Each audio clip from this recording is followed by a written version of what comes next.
Hello बच्चों, चलिए प्रश्न को समझते हैं। चुंबकत्व का मूल उद्भव स्रोत है। तो सबसे पहले हम यहाँ पर देखते हैं मुख्य अवधारणा।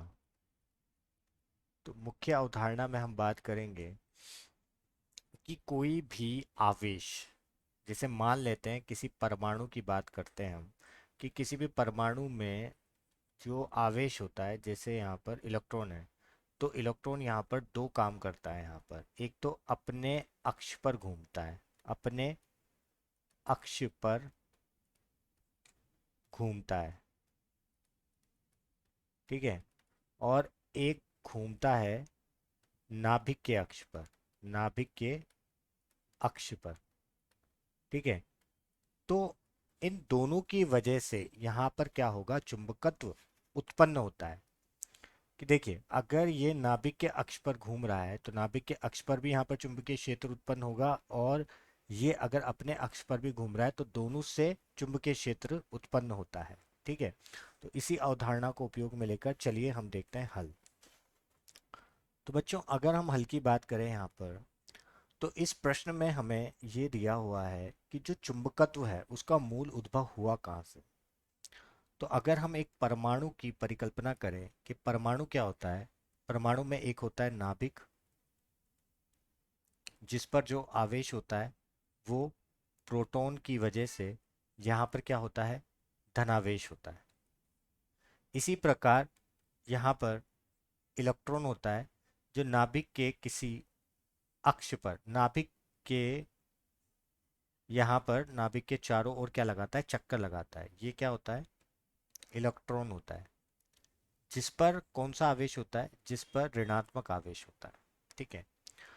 तो यहाँ पर अगर हम बात करें इस इलेक्ट्रॉन की, जो नाभिक के चारों ओर चक्कर लगा रहा है, तो ये इलेक्ट्रॉन यहाँ पर दो काम करता है। यहाँ पर एक तो करता है यहाँ पर परिक्रमण, ठीक है, और एक करता है यहाँ पर चक्रण। चक्रण, देखिए चक्रण क्या होता है कि जब ये जो यहाँ पर इलेक्ट्रॉन है, ये नाभिक के नहीं, अपने ही अक्ष पर, अक्ष के सापेक्ष अगर गति कर रहा है, तो यहाँ पर क्या होगा, इसको हम क्या कहते हैं, चक्रण कहते हैं। और परिक्रमण क्या होता है, नाभिक के चारों ओर जो चक्कर लगाता है, चारों ओर चक्कर लगाता है।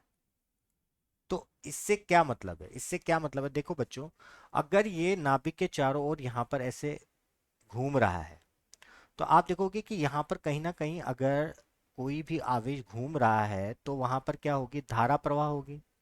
तो अगर धारा प्रभावित हो रही है, तो धारा प्रभावित होने की वजह से वहां पर क्या उत्पन्न होगा, चुंबकीय क्षेत्र उत्पन्न होगा, क्षेत्र उत्पन्न होगा। और एक ये जो चक्रण हो रहा है, तो ये अपने अक्ष पर, जैसे ये जो इलेक्ट्रॉन है ये अपने ही अक्ष पर अगर ये घूम रहा है, ऐसे मान लेते हैं घूम रहा है, तो यहाँ पर कोई ना कोई इसका क्या होगा, कोणीय वेग होगा, ठीक है। अब इस कोणीय वेग की वजह से यहाँ पर भी क्या होगा, चुंबकीय क्षेत्र उत्पन्न होगा। क्या होगा, चुंबकीय क्षेत्र उत्पन्न होगा।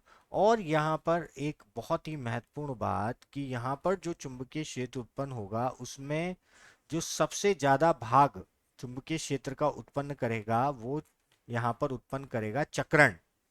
और लगभग 10% भाग ही कौन उत्पन्न करेगा, जो धारा की वजह से जो परिक्रमण हो रहा है उसकी वजह से जो उत्पन्न होगा वो होगा।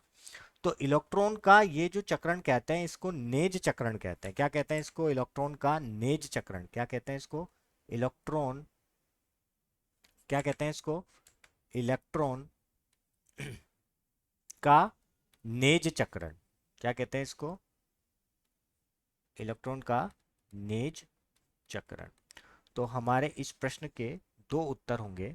एक तो उत्तर होगा कि यहाँ पर परमाणुीय धारा, जो कि किसकी वजह से उत्पन्न हो रही है, परिक्रमण की वजह से और नेज चक्रण की वजह से, यहाँ पर दोनों की वजह से यहाँ पर क्या होता है, चुंबकीय क्षेत्र उत्पन्न हो रहा है। तो हमारे इस प्रश्न का सही विकल्प होगा ए तथा डी। तो मैं आशा करता हूँ आपको समझ आया होगा। धन्यवाद।